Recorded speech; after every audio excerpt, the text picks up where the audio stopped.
for happiness. Thank you.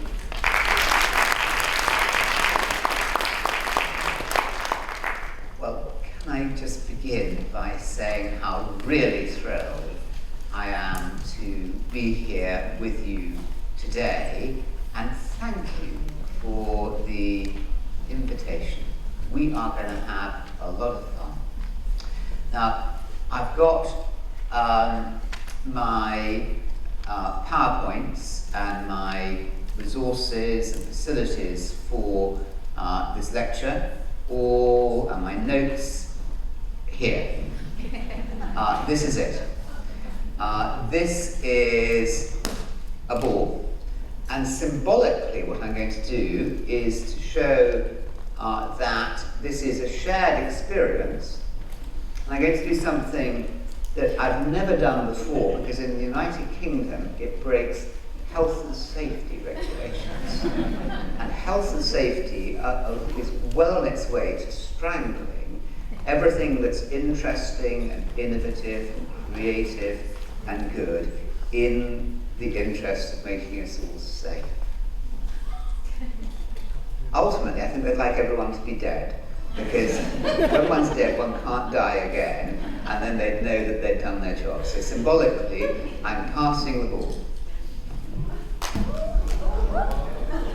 And there we go. So it's about communication. And I'm going to talk to you about why well-being works, why it really does work. It makes organizations, schools, and universities better places, and it will make your results better, and you will turn out better students who are more able to take part in this very different 21st century that we live in. At the moment, our schools are fundamentally products of the 19th century. They are factory institutions. They are grad grind institutions. That was a character in Dickens's Hard Times. We grind the grades out of kids. They're often quite joyless. And you know, if schools can't be fundamentally happy, wonderful places, then we lose it. And the most important people in schools are you, the principals and school leaders. Because if you are not wonderful people, if you are not truly inspiring people, then your schools will not be inspired. You have to find that inner child inside you. You have to find that center of love and curiosity and wonder and beauty inside you. And you have to have the courage and the trust and the daring to manifest it. So what we're going to do to begin with is I want you to talk to somebody, quite possibly somebody you don't know, in pairs. So could you just work out who, I always, when this happens, I have this terrible dread when people talk about getting in pairs, because at school, no one ever wanted to pair with me. and when even now, at the age of 27, when when lecturers talk about, get into pairs, I just feel this cold sweat coming over me. Goodness, no one's going to want to. Anyway, that doesn't happen to you because you all look incredibly sociable, remarkable people. So could you get with a pair? And I want to spend a minute or two, and then we're going to swap, talking about what brought you into education, what really, really inspires you, and how you can recover that inner depth of wonder. Because, listen to this, listen.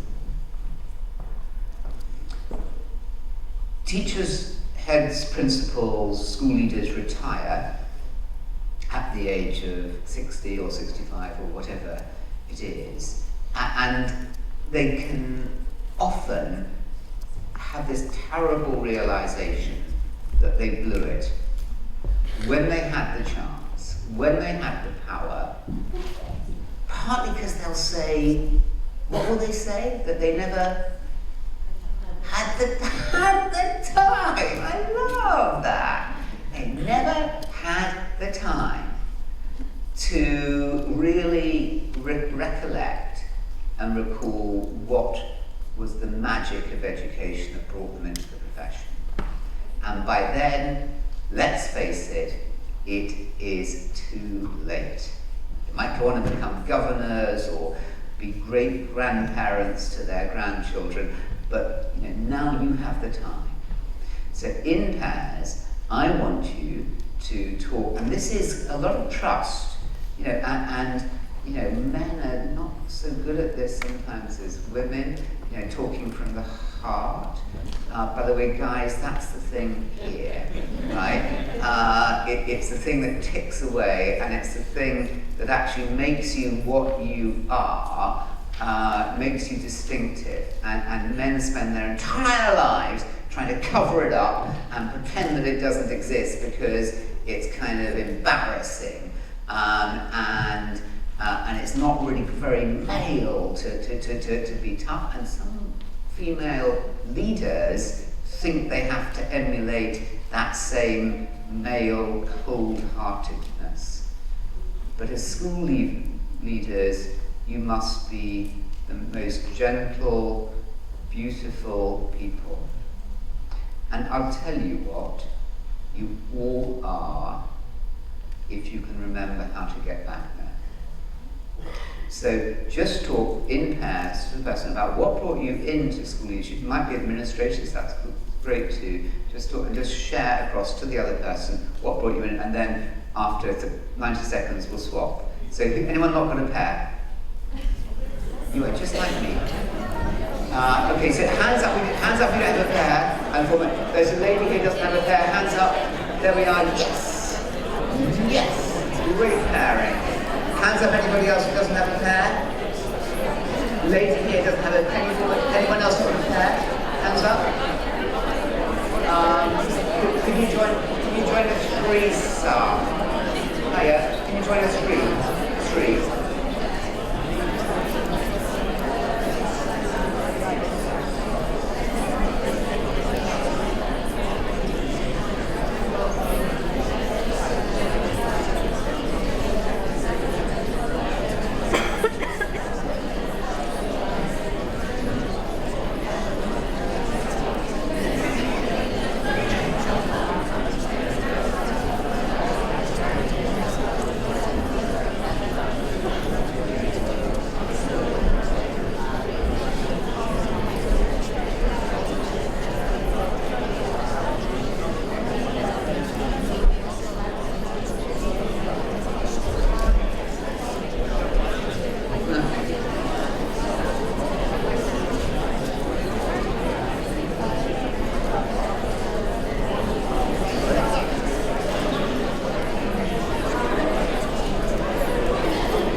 Swap everybody, swap over, so the other one is now talking.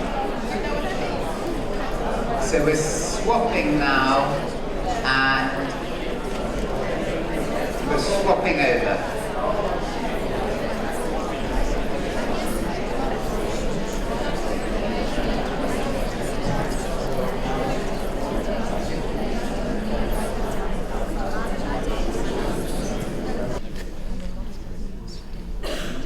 I'd like you all, everyone, to recollect the school leader.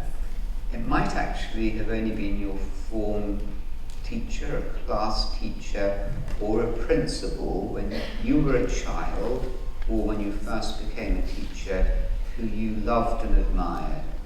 Just think about them. Get them in your mind. Think about their qualities. Realize that if you don't change, tomorrow will be like today, because today will be like yesterday, and you will retire, and your dream will have been unfulfilled. Thoreau, the 19th century American writer, said most men and most women lead lives of quiet desperation and go to their graves with their song still inside them. Unless we act to change, and we're talking here about introducing happiness, more happiness into our schools, unless we act to change, we, with our so privileged positions of being leaders, will not transact the inner song that we have that brought you into the positions of power and influence that you have.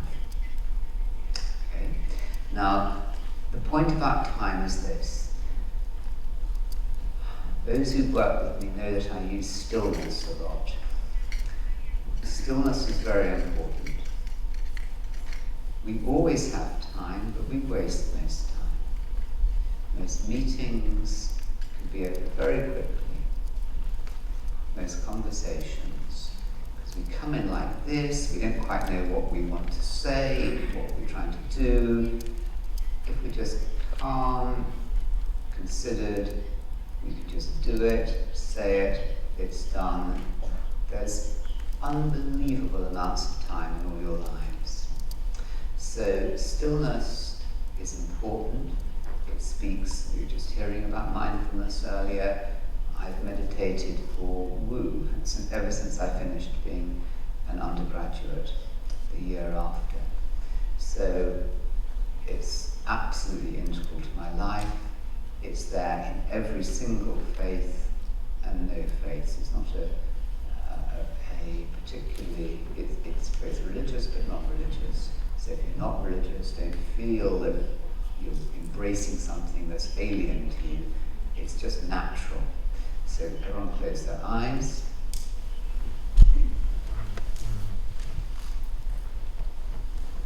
Feel the feet on the ground.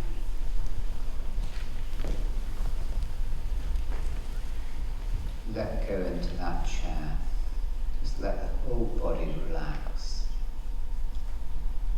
Let the entire body just give way. Let go. And breathe deeply.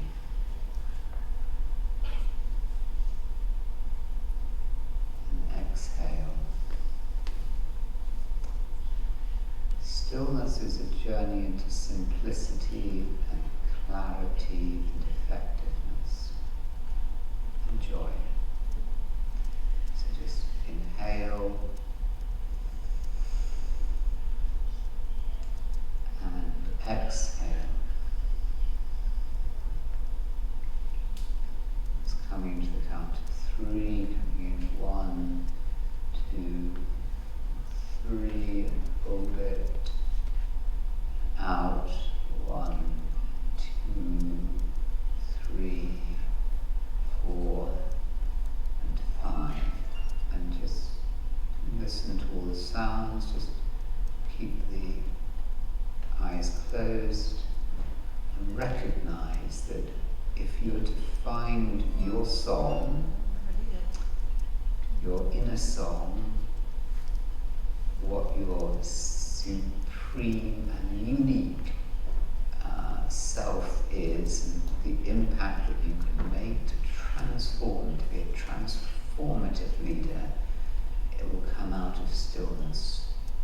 It will come out of that deep connectedness with yourself. stillness just allows us to connect with our deep self. The deep self is the one that we often don't connect with because we're too busy. Okay, I'm going to tell you about my own story as a school leader. But before I do that, I'm just going to give you some information so that you can look up more about the effectiveness of positive psychology and why, in my experience, it leads to better school communities, more intelligent children, nicer atmospheres, better citizens who are produced, who can work better at university and in jobs. They've got more collegiate skills, more independent working skills. They're not going to be so prone to excesses, but also it raises results. So this is just my experience. So I think first of all, let me just say, why do I think, why are we having this? Why is it this, we all here today at this remarkable event that wouldn't have happened 10 years ago, might not have happened 5 years ago, but is happening now. And I think the first reason for the international focus on well-being is the rise in mental illness and the awareness of mental illness amongst young people, which is increasing. And as we know, if we can delay the onset of mental illness, then adults are less likely to suffer from it. What we're trying to do is to give people the skills to prevent them falling off the edge of the waterfall. Because once you fall off the edge of the waterfall and you break into pieces here, it costs far more money and it's far harder to put people together again than if we can just stop them up here. So the rise and the increasing awareness about the emotional difficulties, psychological difficulties, depression, anxiety, eating disorders, phobias, dependencies, abuse, self-abuse, is frightening.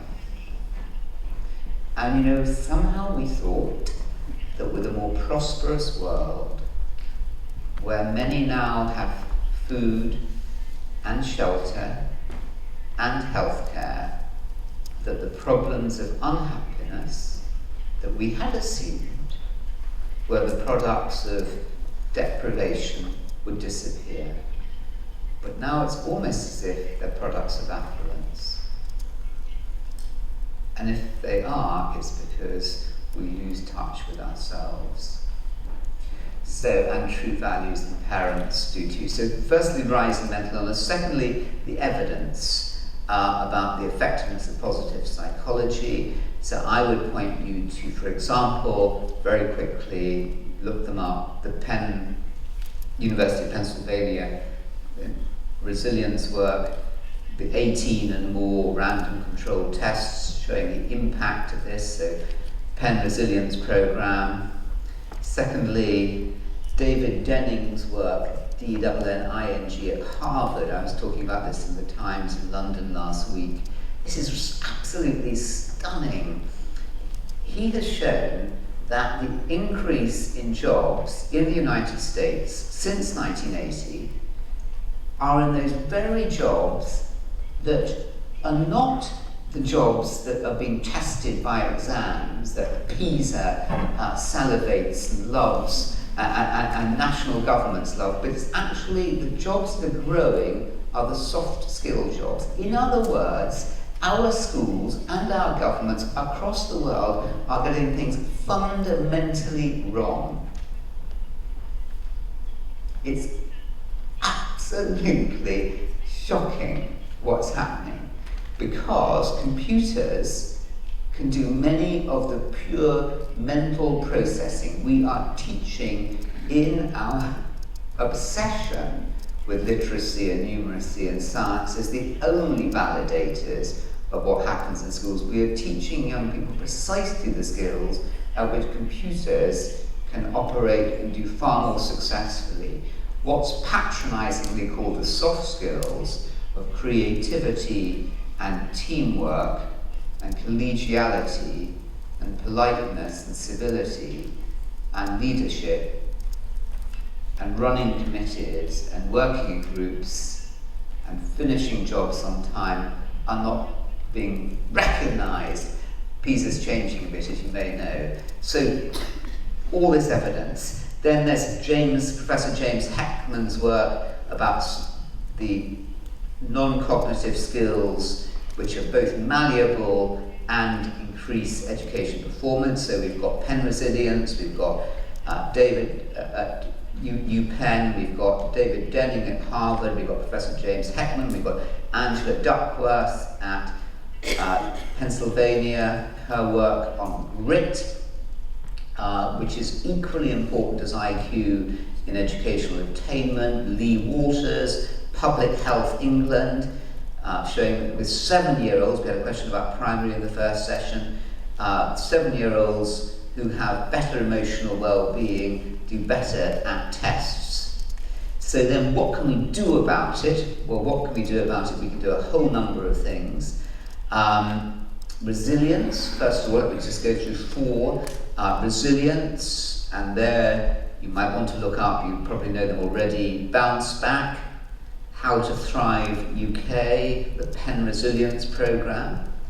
And we've got, secondly, work on character. Look at the work of the Jubilee Centre in Birmingham, UK. Character Lab, the Value and Action Survey, the Epoch Measure of Wellbeing, Floreat, Floreat, a series of primary, that's up to the age of 11 schools in the UK, doing extraordinary work on character. And then we've got, thirdly, the 10-point approach to happiness, which is talked about in a body which I founded called Action for Happiness with Lord Layard in London. And we had the Dalai Lama speaking on Monday, last week ago today, and that talks about great dream. And great dream, and the 10 steps is giving, relating, exercise, appreciation, trying out. They're all on the Action for Happiness website. And the dream is direction, resilience, emotion, acceptance, and meaning. And a 4th way is mindfulness, and there all kinds of information, including Headspace, the Mindfulness in Schools program, Mind Up, etc. So 4 different ways of doing it. But let me just talk about my own experience, because data can become ultimately rather wearisome. I'm completely convinced as a school leader that most school leaders underachieve. And they underachieve precisely for the reason I said, which is that they somehow don't trust themselves to be the people who they uniquely are. The children and the parents love it when you are authentic, when you are yourself. If they see somebody who's time-watching, rather mean, tight lips, and seems to be overwhelmed by what the board of governors, who cares about them, or about the owning authority or the government. I mean, governors are important up to the point, but the direction of the school comes from you as an individual.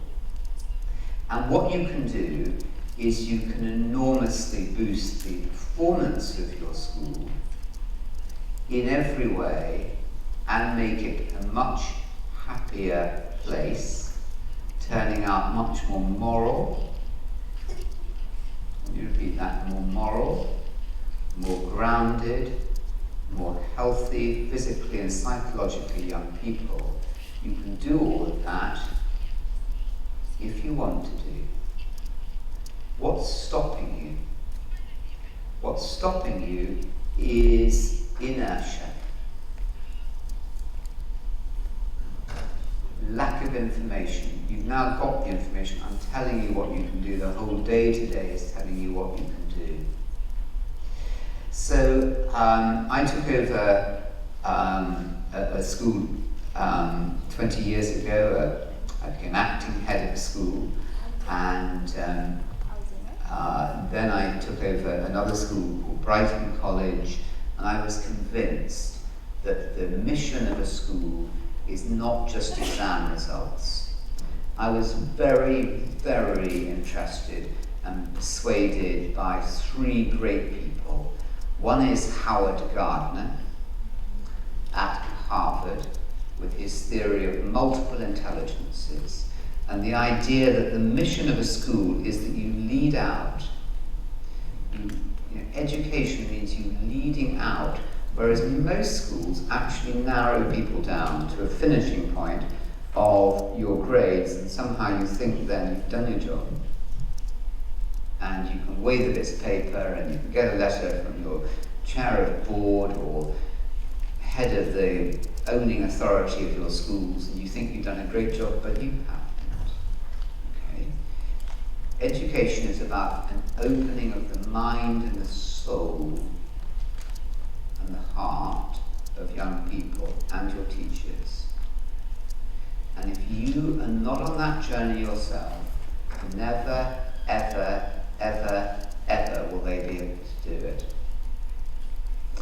Okay, so Howard Gardner, multiple intelligences, and I got that down to 8 kinds of intelligence: logical and linguistic, creative and physical, personal and social, moral and spiritual. He doesn't actually talk about spiritual.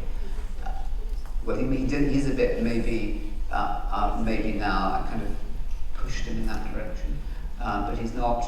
Spiritual to me is really the most important, and I see them, the 7 as having colours of the rainbow, and colour white is where they all meet in spiritual. So, because that underpins all of it. And then Howard Gardner led me on to Marty Seligman, Professor Seligman we've heard about, and his work on positive psychology, and then Ken Robinson with his work on creativity. So I recognised that at Brighton it was about developing all the abilities of young people, and if we don't develop these abilities in young people when they are young, the chances are that they will never ever be developed later in life. Our responsibility to the human race and the 100 or 2,000 in our schools and institutions who are responsible for us is utterly, utterly awesome in our responsibility. Because long after we're dead, they will be the products, and they will remember us for what we did or didn't do to them.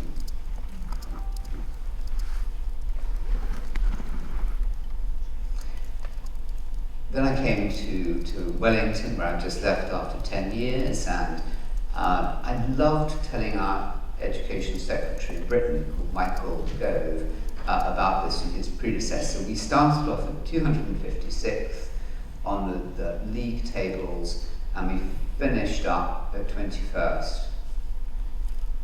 No school had risen that much. And yet at the same time, we were also leading on well-being. We were ridiculed for it to begin with, and we were also leading on holistic education, on the quality of the arts, of sport, of interpersonal education, creative, moral education. And it can be done. You can do it.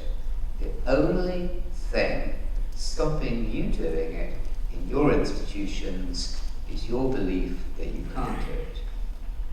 Or you saying, I can't do it because of X or Y. But you can. You can totally transform your institutions. And if in your heart now there's big resistance, it probably won't happen.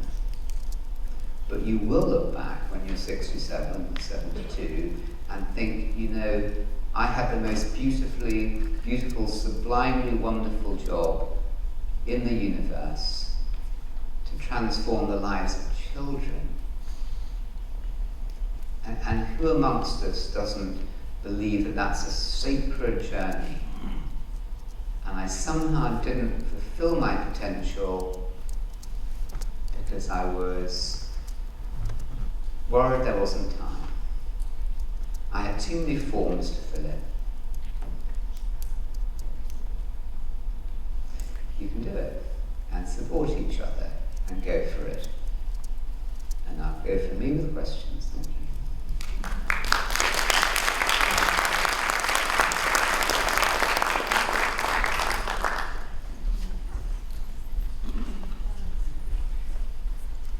But can I just say that on IPEN, which is the International Positive Education Network, we're in 130 countries. I've been president of it for a year or so. We have a big conference in Dallas, in which there'll be thousands of people from the 18th to the 20th of July 2016, and everyone's welcome. And I'm just so excited about the way that people are meeting together on this. I mean, you know, the United Nations hasn't really succeeded in, as well as it might have done, the United Nations, in bringing people together. But this sense of teachers joining together and putting the well-being of children first is truly international, and it's growing. We are at a sensational tipping point, and I'm so proud of Dubai for being an absolute leader in that movement. I mean, the mere fact that we're here today, for example, shows that Dubai is leading that. It's incredibly exciting. Not if you're cynical, but if you love children, and if you love education, and humanity, and learning, this is where it's at.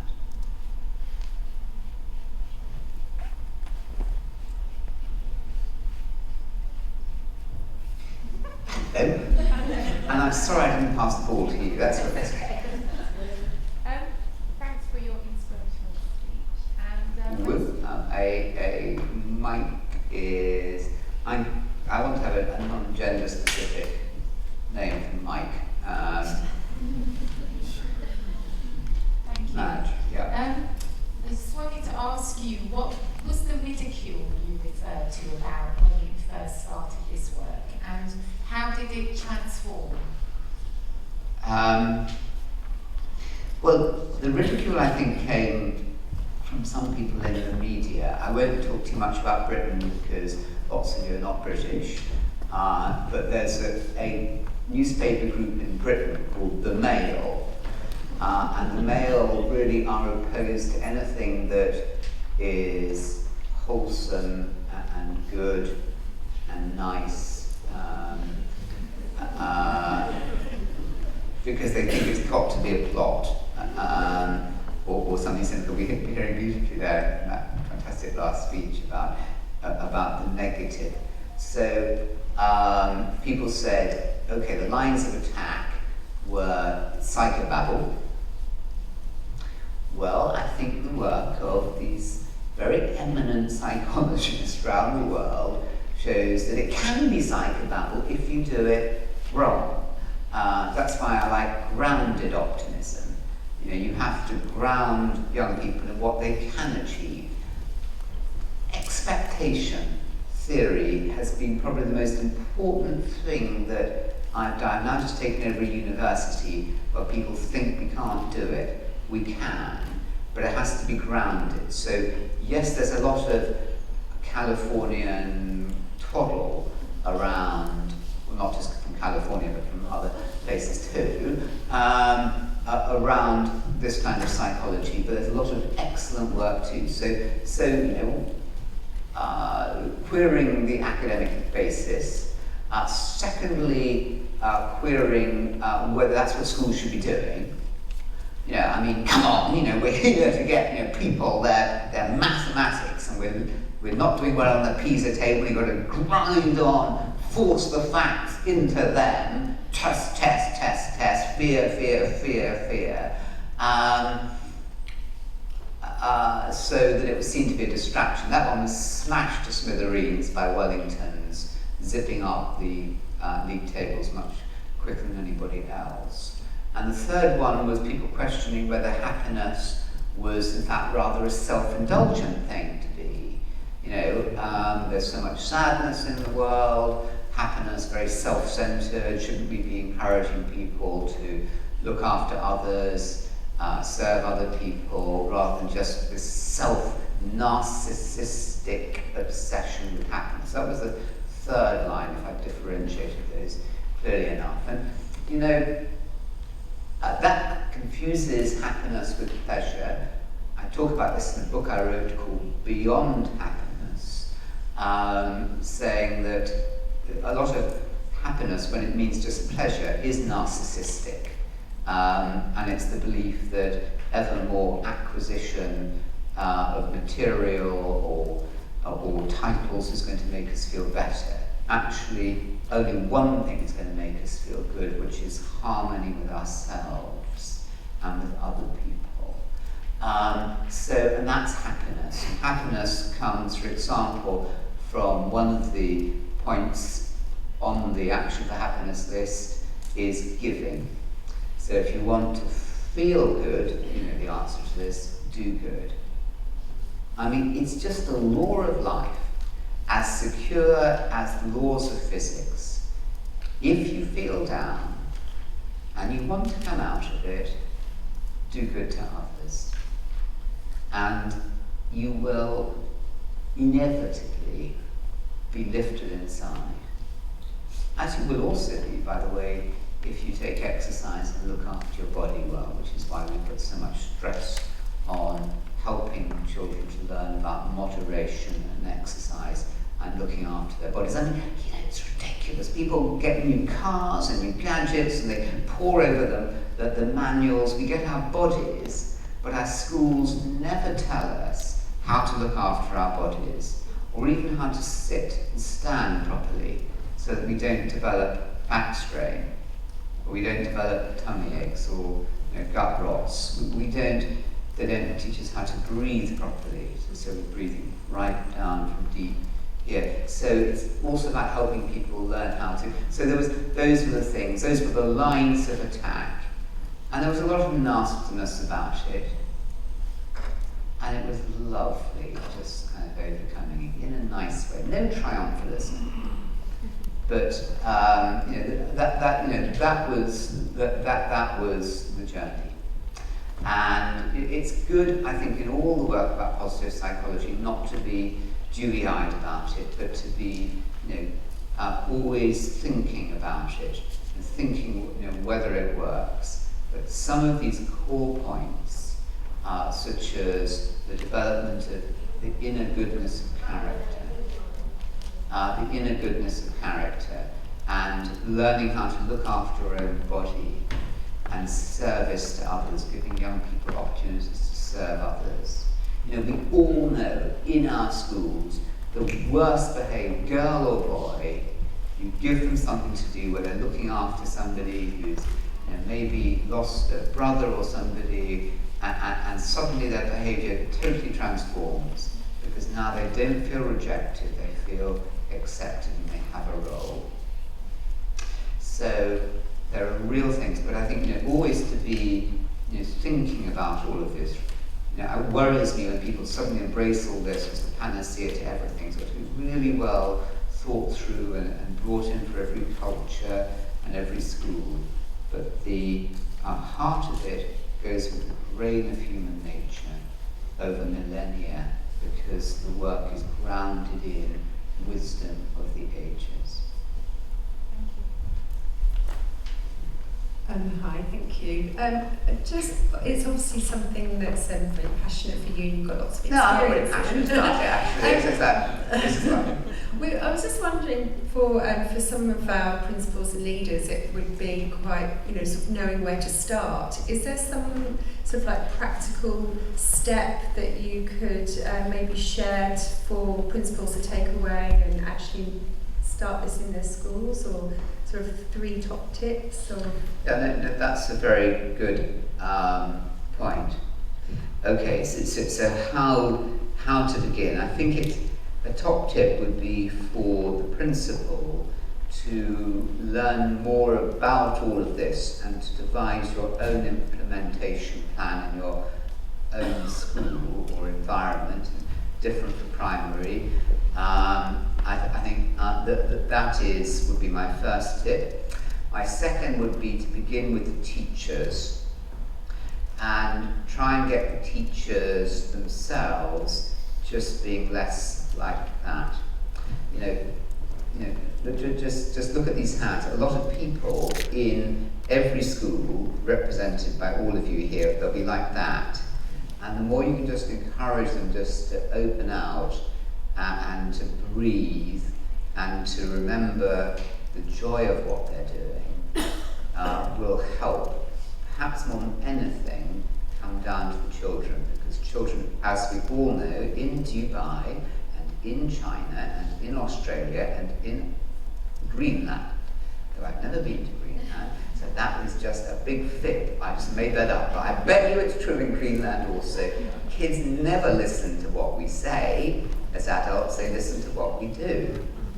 And there's no point in adults saying these things unless, we can't, unless, that they can see. So really work with the staff. First, devise your own plan from what you can read about it, and then secondly, work with the staff. And I think involve the parents also. The parents, get it. Of course, parents want their children, obsessed about their children getting good grades. Who wouldn't be? And getting a good job, and every parent's worried about the decline in professional jobs and growing computerization, and where on earth are they going to find jobs?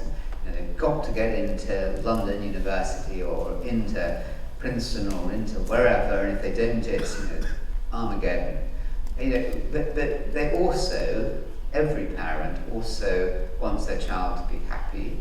Every parent knows that children who've gone off the rails because of stress. So it's about reassuring the parents that all this work actually will improve results, improve your child's ability to cope at university because they've developed their autonomy. I mean, our job as educators is to help children to be autonomous.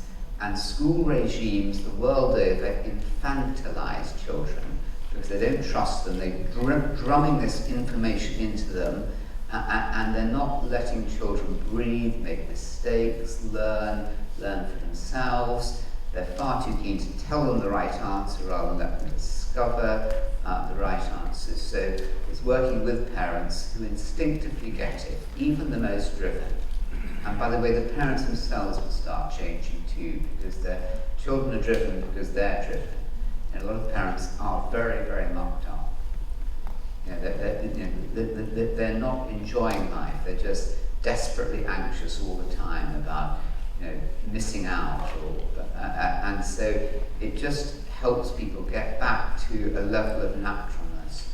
Everything we're talking about today is about helping people to become natural. And we're naturally good, and we're naturally curious. And yeah, not everybody's going to be working for Goldman Sachs, so what? Better to be working in another job than to be in a very high pressure job and miserable, if the parents truly love the children. So differentiate your plan yourself. Secondly, work with the teachers. Thirdly, work with the parents, and then it filters down into the school. And the whole school's atmosphere within a year or two will start changing. Let me just say this very clearly to all of you. If you believe it can happen, it will happen. If you believe it can't, it won't. And I'm telling you, if you believe it won't, you will regret that later in your life. I hope not before it's too late when you've left schools. You will. Yep. Yes. Hi, I'm Karim from التعليم private school. You mentioned a couple of times that you ran out of time. You did not have time. How can you plan? Because all of us plan developmental plans, but we are short of time sometimes. How can you bring happiness to your educational institution based on your experience? Okay. Is that the last question, by the way, just on time? Yeah, right. So time is very relevant.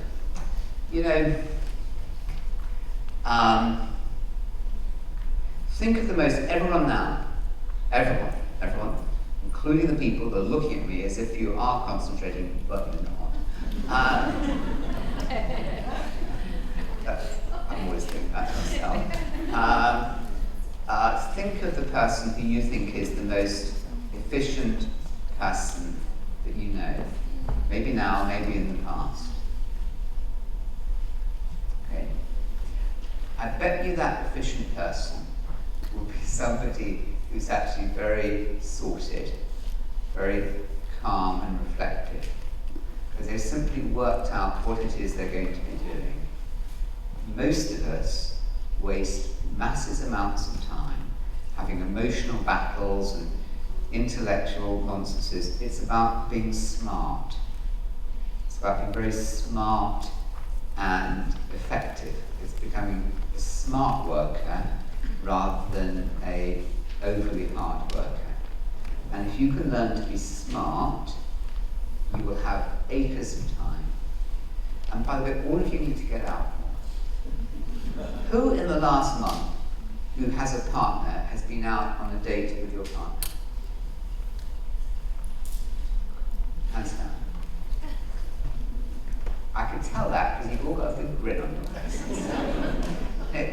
We all need, it's about balance, it's about really enjoying our life and having a really healthy balance. And if your life is like that, if you're like that now, you're going to become more and more and more like that. And you can just learn to go like that by being smart, and you will help people. You will help people unbelievably. We always, last point, as educators, we underestimate the influence that we have. We somehow we're frightened to think about the massive influence that we have. We have more influence than prime ministers because we are directly influencing all these young people forever, and will also influence the way they are with their own children. Awesome, yet wonderful. Two adjectives I can use to describe you as an audience. Awesome and wonderful. Thank you very, very much indeed.